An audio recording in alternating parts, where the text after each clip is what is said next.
The phone call came while I was sitting in church, trying to find some peace on a Tuesday morning. Daniel Foster, the plumber I'd hired to fix that stubborn leak behind Sarah's old classroom wall, sounded different, urgent, maybe even scared. "Mr. Hayes, you need to come home right now," he said, his voice tight. "I found something your wife was hiding, but come alone." I'm Benjamin Hayes, 60 years old, and I thought I knew everything about my wife, Sarah, after 34 years of marriage. We'd built a good life together in Portland, me running Hayes Stone Construction with my partner Richard, Sarah teaching elementary school kids who adored her. That was before she passed away from what the doctors called a sudden stroke. That was a year ago, and I still couldn't bring myself to clean out her home office where she used to grade papers and plan her lessons. The drive home from St. Mark's took 15 minutes, but it felt like an hour. My hands were steady on the wheel, old construction habit, but my mind was racing. What could Sarah have been hiding? We'd shared everything, bank accounts, dreams, even her frustration when the school district started pushing her toward retirement. She'd been planning to quit teaching at the end of last year anyway. Spend more time in her garden. Maybe travel. Daniel's truck was still in my driveway when I pulled up. He met me at the front door, sawdust on his work shirt, his face pale under his tan. This was a man who'd worked construction sites for 20 years before switching to plumbing. Not much rattled him. "Mr. Hayes," he said, stepping aside to let me in. "I'm sorry. I didn't know if I should call the police first, but this seemed like family business." He led me down the hallway to Sarah's office. The room looked like a demolition site. The carpet was pulled back, tools scattered everywhere, and the wall behind her desk was completely gone. Not just opened, demolished. Wooden studs and darkness beyond, like someone had carved out a secret space. "The leak was worse than I thought," Daniel explained, his voice careful. "Had to open up the wall to get to the pipe, but Mr. Hayes," he pointed his flashlight into the gap. "There's something you need to see." I stepped closer and looked into the beam of light. What I saw shouldn't have been there. A hidden space, maybe 5 feet by 6 feet, carved out between the walls like a safe room.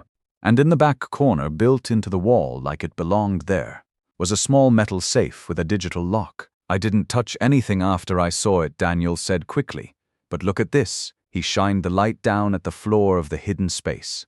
The thin layer of dust showed faint footprints, carefully obscured but still visible if you knew what to look for.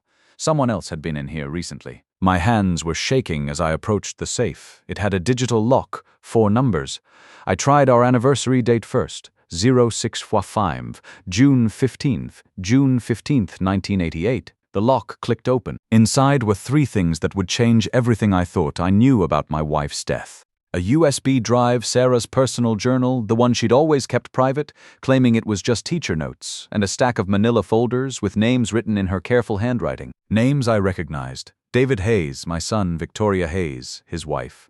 Dr. Philip Morrison, our family doctor for the past 5 years. Gregory Walsh, our estate attorney. And Richard Stone, my business partner and best friend of 25 years. Daniel cleared his throat behind me. "Mr. Hayes, I should probably go. This looks personal." I nodded without looking back. "Thanks, Daniel. Send me the bill." After he left, I sat on Sarah's old desk chair and picked up her journal with trembling hands. The leather was soft, worn from years of her holding it, writing in it, trusting it with secrets she couldn't trust me with. The thought cut deeper than any saw blade. The first page was dated March 2119, almost 6 years ago, March 15th, 2019. "Benjamin," her handwriting said, "Neat as always if you're reading this. I'm gone," and it wasn't natural. The journal fell from my hands and hit the floor with a thud that echoed through the empty room. I sat there for a full minute staring at those words. Then I picked it up again and forced myself to keep reading. March 15th, 2019. Found discrepancies in the company books today. Richard has been moving money, large amounts. Started small in 2018, but it's getting bigger. Benjamin trusts him completely. I need to investigate quietly. August 3rd, 2019. Victoria isn't who she claims to be. Found records of 2 previous marriages in other states. Both husbands died in accidents. Patricia Lennox was her name in Arizona. Husband died in a house fire. Susan Garrett in Nevada. Husband drowned in Lake Tahoe. Insurance payouts both times. I had to stop reading. My daughter-in-law Victoria, who'd married David 3 years ago, who came to family dinners and called me dad, who was always so helpful with paperwork and financial advice. I thought about her smile, her gentle way of asking about my health, my plans. January 9th, 2024. Been feeling sick for weeks. Hair falling out. Confused sometimes. Dr. Morrison prescribed new vitamins after Richard suggested I see him instead of old Dr. Peterson. The vitamins taste metallic, strange. Something's wrong. My hands were shaking so hard I could barely hold the journal. January 2024. That's when Sarah had started getting sick. We'd thought it was stress from work, maybe early menopause even though she was past that. Dr. Morrison had run tests, said everything looked normal. Just needed rest and vitamins. February 18th, 2024. Confronted Victoria yesterday about her past. She just smiled and said, I should be more careful. Accidents happen to nosy people, she said, then laughed like it was a joke. I need to tell Benjamin, but I need proof first. If I'm wrong, I destroy David's marriage. If I'm right, the writing got shakier after that. Sarah's normally perfect penmanship became unsteady, uncertain. March 28th, 2024. Worse today. Can't think straight. Hid the evidence in the safe. Benjamin will find it eventually. He's good at finding structural problems, always has been. USB drive has everything. Audio recording, documents, photos. Forgive me, Benjamin. I should have told you sooner. That was the last entry, dated just 2 weeks before Sarah collapsed in our kitchen on that awful morning in April. 2 weeks before she died in the hospital, me holding her hand while she slipped away. I plugged the USB drive into Sarah's old laptop with shaking fingers. A folder appeared with dozens of files, financial records, background check reports, photographs, and a single audio file labeled Final Recording Manjust 30th, 2024. I clicked play. Benjamin's Sarah's voice filled the room, weak and hoarse, but unmistakably hers. If you're hearing this, I've run out of time. I closed my eyes, her voice washing over me like warm water. God, I missed that voice. I've been investigating for 5 years. Richard's been embezzling from the company since 2018. Small amounts at first, then larger when he thought you weren't paying attention. When COVID hit and construction slowed down, he panicked. Started looking for other ways to cover his tracks. Her voice paused, and I heard her take a shaky breath. He introduced Victoria to David at that charity fundraiser in 2020. It wasn't an accident, Benjamin. He knew exactly who she was. A woman who specializes in marrying older men with money and then arranging their accidents. She's done it twice before that I can prove. The recording continued, each word hitting me like a sledgehammer to the chest. They've been poisoning me, Benjamin. Thallium, I think. Dr. Morrison's been giving me supplements that aren't supplements. The symptoms match everything I researched. Hair loss, confusion, nausea. It mimics natural illness, especially in older women. If you don't know to look for it, it appears like a stroke or heart failure. I gripped the edge of the desk, my knuckles white. The room felt like it was spinning. Richard brought Dr. Morrison into our lives 5 years ago, remember? Said he was the best family practice doctor in Portland. I should have been suspicious when he insisted we switch from Dr. Peterson. Morrison owed Richard money, gambling debts. I found the records. Enough to ruin his medical license. Enough to ensure obedience. Sarah's voice cracked, and I heard her crying softly in the background. David doesn't know, I'm sure of that. Victoria's been manipulating him since day one. She convinced him to take out that big life insurance policy last year, said it was just smart financial planning. She's setting him up to be the next victim after you're gone. My phone was buzzing on the desk, David calling. I stared at the screen, my son's name flashing, but couldn't bring myself to answer. Not yet. Not until I heard everything. The plan is to have you declared mentally incompetent after I die. Gregory Walsh is already drawing up the paperwork. David would become your legal guardian, but Victoria would control everything behind the scenes. Then you'd have an accident, maybe a fall down the stairs, maybe something with your heart. Victoria's good at making it look natural. The recording paused. I heard papers rustling, Sarah moving around in what sounded like this same office. I've left all the evidence with you, Benjamin. Financial records showing Richard's embezzlement. Background checks on Victoria proving her real identity and previous marriages. Medical documentation showing the thallium poisoning, and this recording as my final testimony. Her voice strengthened, taking on the tone she used when she was determined about something. Don't try to handle this alone. Call Alexander Price. You remember Alex from the old Riverside project. He's a private investigator now, specializes in financial crimes. I already reached out to him last month, told him to expect your call if something happened to me. His number's in the files. I knew Alex.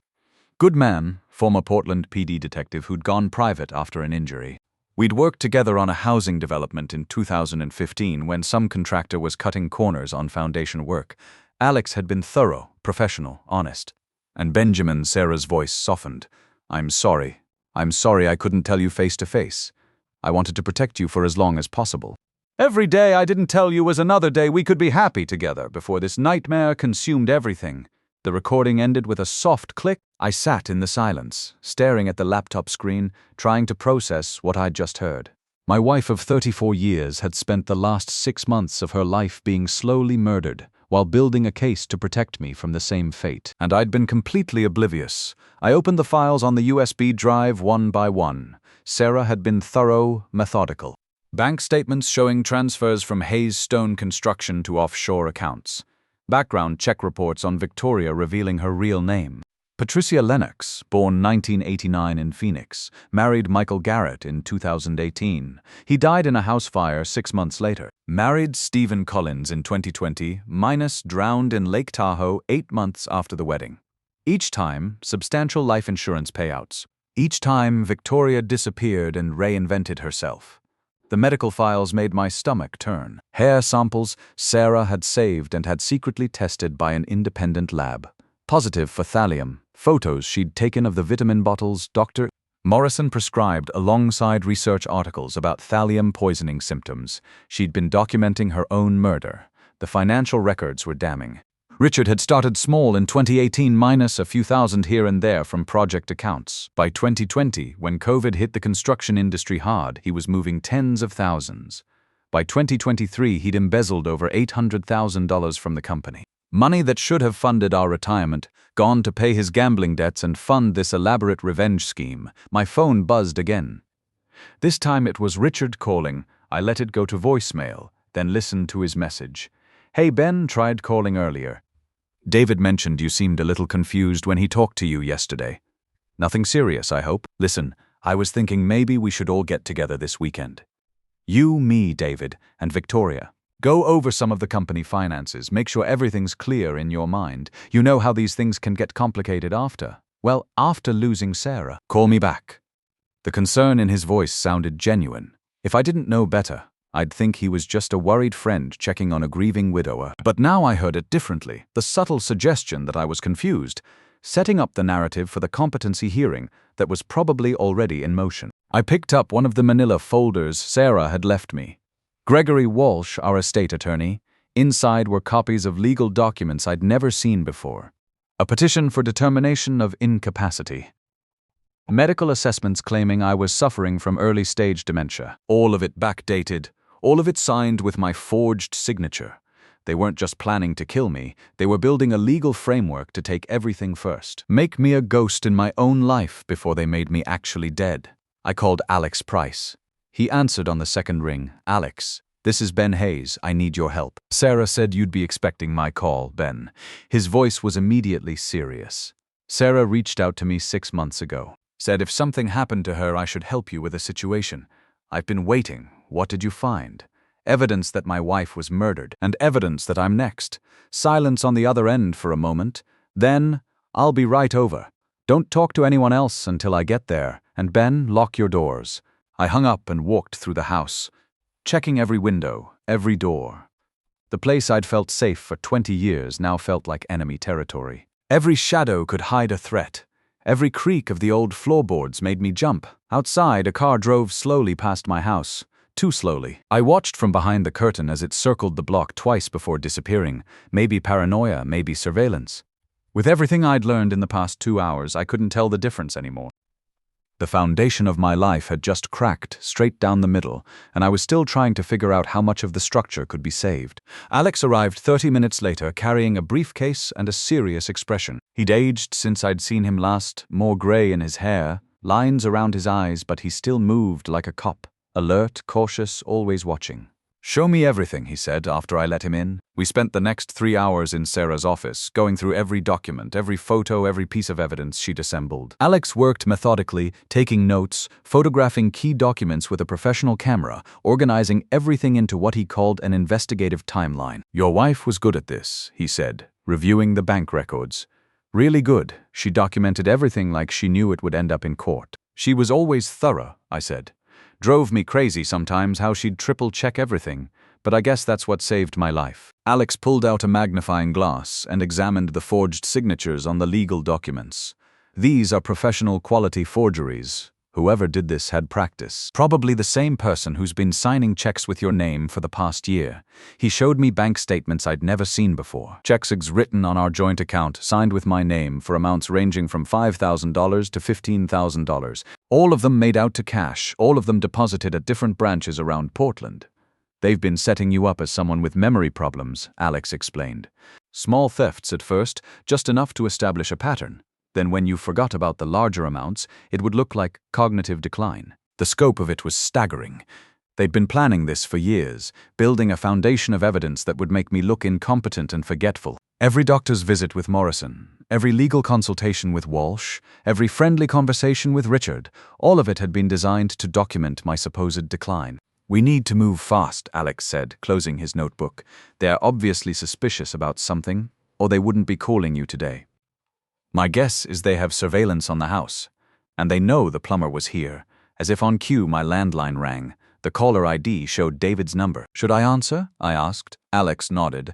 Act normal. Don't let on that you know anything. Hey, Dad. David's voice sounded strained. How are you feeling today? Fine, son. Just fine. Why? Well, Richard mentioned you seemed a little off yesterday when you talked. And Victoria noticed you haven't been returning her calls about going over your insurance policies. I hadn't made any calls to Richard yesterday, and Victoria hadn't called me about insurance. They were testing me, seeing if I'd remember conversations that never happened. Oh, right, I said, trying to sound confused. Sorry, my mind's been a little foggy since your mother died. What did we talk about? Nothing important, Dad. But listen, we're all worried about you living alone in that big house. Maybe it's time to think about some help. Someone to manage your finances, make sure your bills get paid on time. There it was, the setup for the guardianship proceedings. I don't know, David. I've been managing fine. Have you, though? When's the last time you balanced your checkbook? Do you remember writing that check to the roofing company last week? I looked at Alex, who was writing notes. There had been no roofing company, no check. They were gaslighting me, trying to make me doubt my own memory. I'm not sure, I said, playing along. That's what I mean, Dad. It's nothing to be ashamed of. Lots of people need help as they get older. Victoria knows a really good attorney who specializes in estate planning. Guy named Gregory Walsh. Maybe we could all meet with him this weekend, just to make sure your affairs are in order. Okay, I said quietly. If you think that's best, great. I'll set something up and call you back. And Dad, maybe you should see Dr. Morrison again. Get a checkup. Sometimes medication can help with memory issues. After I hung up, Alex shook his head. They're accelerating the timeline. Something spooked them. What do? We contact the FBI, Alex said. This is interstate fraud, money laundering, conspiracy to commit murder. It's federal jurisdiction now. He made a call to someone named Jennifer Adams, an FBI agent he'd worked with on financial crimes. I could hear only his side of the conversation, but it was enough to understand that this was serious. Really serious. She'll be here in 2 hours, Alex said after hanging up. We're going to need to document everything, get your statement on record, and set up a sting operation. A sting? That meeting David wants to arrange. We're going to let it happen, but we're going to record everything, get them to confess on tape. The next 2 hours felt like the longest of my life. Alex helped me inventory everything that was missing from the house: jewelry, cash, important documents that had mysteriously disappeared over the past year. Things I'd assumed I'd misplaced but now realized had been stolen to support their narrative about my declining mental state. Agent Adams arrived exactly on time, a sharp-eyed woman in her 40s who introduced herself as a financial crimes specialist. She reviewed all of Sarah's evidence with the kind of focused attention I used to bring to reading blueprints. This is extremely thorough documentation, she said after an hour of review. Your wife built a federal case for us, but we need additional evidence to make arrests stick. Specifically, we need them to incriminate themselves. You mean record them? Exactly. We'll wire your house, set up surveillance, and let them come to you. When they try to get you to sign the guardianship papers, or when they start talking about your memory problems, we'll have it all on tape. The plan was simple but dangerous. I'd call David back, agree to the family meeting, and let them think they were winning. Meanwhile, the FBI would be recording everything, building a case that would put them away for decades. What about my safety? I asked. Agent Adams exchanged a glance with Alex. We'll have agents positioned around the house, any sign of immediate danger, and we move in. But Mr. Hayes, I have to be honest with you. These people killed your wife. They're planning to kill you. This isn't without risk. I thought about Sarah, about how brave she'd been in her final months, gathering evidence while being slowly poisoned, protecting me even as she was dying. I owed her justice. I owed her the truth. Let's do it, I said. Agent Adams smiled grimly. Then let's catch some killers. The FBI tech team spent the next morning turning my house into a surveillance center. Tiny cameras hidden in light fixtures, microphones in the smoke detectors, recording equipment that looked like everyday electronics.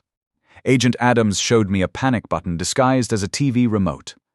Anything goes wrong, you press this, she said. We'll be in the house in 30 seconds. I called David that afternoon and agreed to the family meeting. Saturday evening, 6 p.m., my house. Richard would bring the financial documents, Gregory Walsh would bring the legal papers, and Victoria would bring her special brand of concern for my declining mental state. Saturday arrived with typical Oregon rain. I spent the morning trying to act normal while FBI agents finished their preparations. Alex would be in a van outside, monitoring everything. Agent Adams would be in my neighbor's garage with a tactical team. They arrived exactly on time. David and Victoria first, then Richard, then Dr. Morrison and Gregory Walsh. All of them settling into my living room like they belonged there, like they were genuinely concerned family and friends instead of conspirators planning my murder. Ben, you look tired, Richard said, his voice heavy with fake concern. Have you been sleeping? Not really, I said, playing my part. Been having trouble remembering things. Yesterday I couldn't remember if I'd taken my medication. Victoria leaned forward, her smile predatory beneath the mask of concern. That's exactly why we're here, Benjamin. We want to help you before these little problems become bigger ones. Gregory Walsh opened his briefcase and pulled out a stack of documents. These are just some simple legal forms, Mr. Hayes. Nothing complicated. They'll ensure your financial affairs are properly managed if you become unable to handle them yourself. I picked up the papers and pretended to read them, squinting like the words were hard to focus on. I don't understand all this legal language. That's perfectly normal, Dr. Morrison chimed in. These documents are quite complex. The important thing is that David would have legal authority to help manage your finances and medical decisions. It's really for your own protection. And the best part, Victoria added, is that it takes all the stress off you. No more worrying about bills or investments or any of that complicated stuff. You can just relax and enjoy your retirement. Richard pulled out financial statements from our company. Ben, I need to show you something that's been concerning me. There have been some irregularities in your personal accounts. Large withdrawals that you don't seem to remember making. He spread the papers across my coffee table. Checks made out to cash, all with my forged signature. The evidence they'd been building against me for months. I don't remember these, I said, my voice shaky. That's what worries us, David said. His voice broke a little, and for a moment I wondered if he really believed I was losing my mind, or if he was just a better actor than I thought. Dad, you wrote a check for $12,000 last month and have no memory of it. That's not normal. Victoria reached over and patted my hand. Benjamin, this happens to a lot of people your age. There's no shame in needing help. That's when I decided to spring Sarah's trap. I stood up and walked to her photo on the mantelpiece. You know, Sarah left me something before she died, I said quietly. The room went completely silent. A message, I continued, turning back to face them. She wanted me to hear it if anything ever happened to her. I pressed play on Sarah's recorded voice. Benjamin, they killed me and they're coming for you next. Victoria was the first to react, standing up fast. But Alex was already coming through the front door and Agent Adams was coming through the back. FBI, nobody move. The next few minutes were chaos.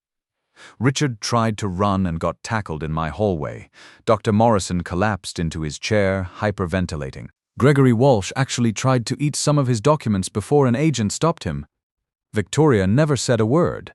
She just sat there with her hands folded, watching everything with cold calculation. Even when they put the handcuffs on her, she looked at me with something that might have been respect. David broke down completely.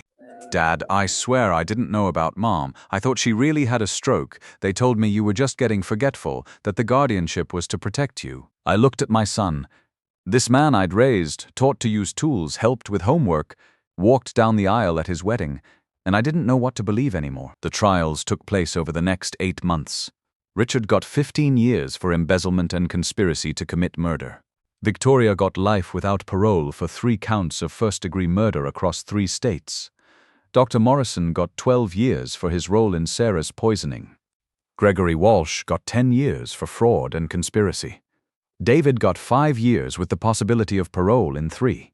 He'd cooperated, fully provided testimony against the others, and the judge believed he'd been manipulated rather than fully complicit. I still don't know if that's true. I sold the construction company and most of my assets. Used the money to establish the Sarah Hayes Foundation for Elder Abuse Prevention. We help families recognize the warning signs, provide legal assistance for victims, and work with law enforcement to prosecute these crimes. Alex runs the investigation side of the foundation. Agent Adams serves on our board of directors. We've helped over 200 families in the past year, and we're just getting started. I moved into a smaller house across town, but I kept Sarah's photo on the mantelpiece. Every morning I tell her about the people we've helped, the criminals we've caught, the families we've saved. She was always a teacher, and she's still teaching me how to make something good come from something terrible. The hidden room taught me that the people closest to you can sometimes be the most dangerous, but it also taught me that love doesn't end with death. Sarah's love saved my life and gave me a purpose I never expected. To those of you listening to this story, especially the men my age who understand what it means to build something with your hands and watch it get torn down, pay attention to the people around you. Trust your instincts when something feels wrong. Don't let anyone convince you that your confusion or forgetfulness is just old age. It might be something much more dangerous. The foundation Sarah and I built together isn't made of wood or concrete. It's made of truth, justice, and the determination to protect others from the predators who target our generation. That's the kind of construction project that lasts forever, and it's the best memorial I could give the woman who saved my life from beyond the grave.